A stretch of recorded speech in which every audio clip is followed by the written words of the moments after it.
Assalomu alaykum aziz muxlislar, kanalimizga xush kelibsiz. Bugun dasturimizda Qarshi-Samarqand yo'lida dahshatli ofat yopirildi. Jizzax va Navoiydagi kuchli shamol uylar va mashinalarga zarar yetkazdi. Gulnora Karimovaga tegishli bo'lgan hashamatli dachaga xaridor chiqmayotgani aytildi. Ramatov suv ombori loyihasiga boshingiz bilan javob berasiz. Shavkat Mirziyoyev. Qashqadaryoda eshak so'yish bilan shug'ullangan guruh ushlandi va kunning boshqa muhim xabarlari. Jizzax hamda Navoiy viloyatlarida 18-23 metr sekund tezlikda kuchli shamol esishi natijasida ayrim aholi yashash xonadonlari va transport vositalariga zarar yetdi, deya xabar bermoqda Favqulodda vaziyatlar vazirligi. Kuchli shamol oqibatida Jizzax shahri Olmazor mahallasida joylashgan birinchi ko'p qavatli uyning 300 kvadrat metr maydonidagi tom qoplamasi qulab tushgan. Hodisada shu uy oldida bo'lgan Lacetti va Cobalt rusumli avtomobillarga texnik zarar yetgan. Bundan tashqari Navoiy viloyati Uchquduq tumani Yo'lchilar OFY, Do'stlik MFY, Aytim MFY hududida joylashgan ko'p qavatli aholi yashash xonadonlarida ham shunday holatlar kuzatilgan. Jabrlanganlar yo'q. Ushbu holat oqibatlarini bartaraf etish maqsadida 2 maxsus texnika va 16 nafar qutqaruvchi jalb etilgan. Ayni vaqtda voqea joyida zaruriy tadbirlar amalga oshirilib, ishlar davom etmoqda. Qashqadaryo viloyati Koson tumanida eshak so'yish bilan shug'ullangan 4 kishi ushlandi. Bu haqda viloyat ichki ishlar boshqarmasi axborot xizmati xabar berdi. Ma'lum qilinishicha, olib borilgan tezkor surishtiruv ishlari davomida Koson tumani Arabxona mahallasida yashovchi fuqaroga tegishli bo'lgan xonadon hovlisi xolislar ishtirokida ko'zdan kechirilgan. Mazkur xonadonda 4 nafar fuqaro iste'mol qilinishi mumkin bo'lmagan hayvon eshaklarini so'yib, go'shtini suyaklaridan ajratib kelayotgani aniqlangan. Hozirda surishtiruv ishlari davom ettirilmoqda. Holat yuzasidan qo'shimcha ma'lumot beriladi. 1-iyun kuni O'zbekiston hududlarida ob-havo keskin o'zgardi. Joylarda kuchli shamol, qum bo'ronlari qayd etildi. Ijtimoiy tarmoqlarda Qarshi-Samarqand yo'lida kuzatilgan qum bo'roni videosi tarqaldi. Ta'kidlanishicha, video Qarshi-Samarqand yo'lida olingan. Bu chang emas, nimadir yongan bo'lsa kerak, deydi video mualliflari. O'zgidromet so'nggi vaqtlarda O'zbekistonda ko'p kuzatilayotgan qum va chang bo'ronlari paydo bo'lishi sabablarini keltirdi. Changli bo'ron bu atmosfera hodisasi bo'lib, yer yuzidan katta miqdordagi qum va changlarning kuchli shamol ta'sirida ko'tarilishidir. Bizning hududimizda bunday jarayonlar ko'pincha bahorda va yozning boshida rivojlanadi. O'zbekiston, shuningdek, Markaziy Osiyoning barcha hududlari uchun changli bo'ron juda tez-tez uchraydigan hodisadir.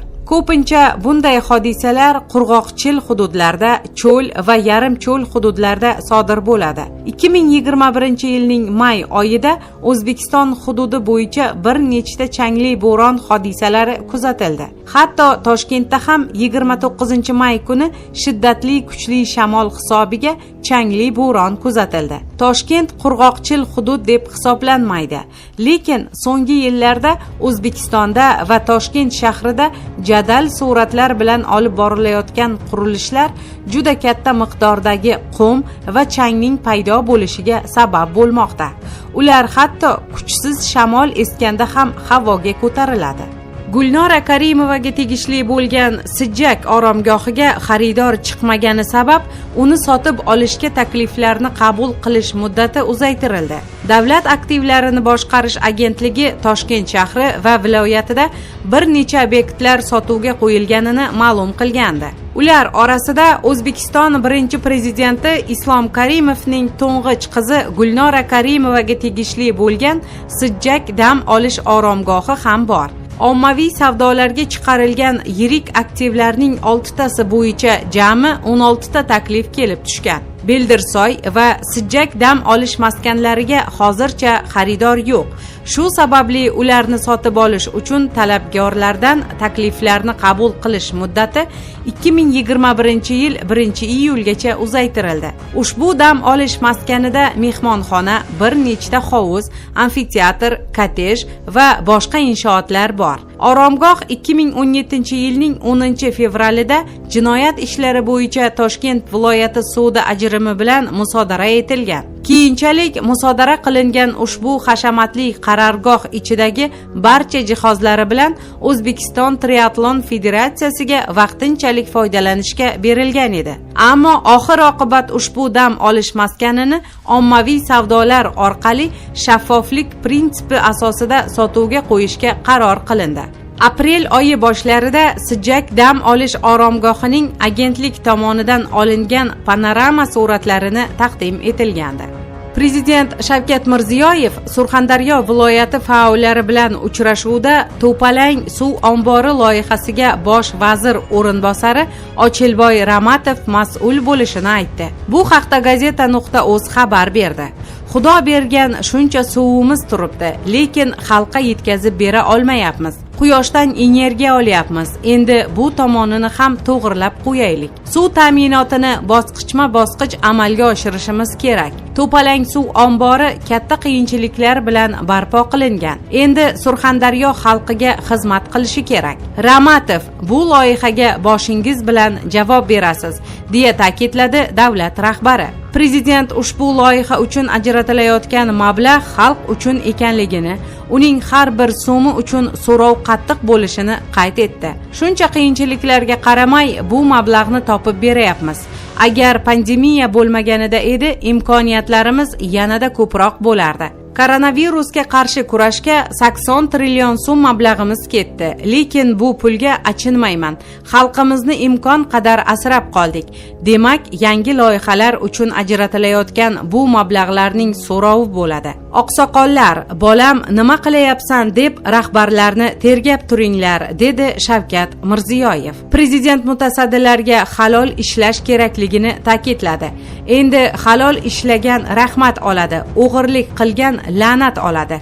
O'z hududida la'nat olib sharmanda bo'ladi, dedi davlat rahbari. Eslatib o'tamiz, 2020-yil 1-may kuni Sirdaryo viloyatidagi Sardoba suv ombori to'g'onining yemirilishi natijasida suv toshqini yuz bergan. Oqibatda bir qancha aholi punktlari, bino inshootlar hamda ekin maydonlari jiddiy talofat ko'rgan. Sardoba suv omborining hozirgi holati va yuzaga kelgan texnogen ofatning sabablarini o'rganish uchun Moskva davlat qurilish universiteti mutaxassislari jalb qilingandi. Qurilish vaziri Botir Zokirov 1-mart kuni Moskvadan kelgan ushbu mutaxassislarga $124 ming to'lanishi belgilanganini aytgandi.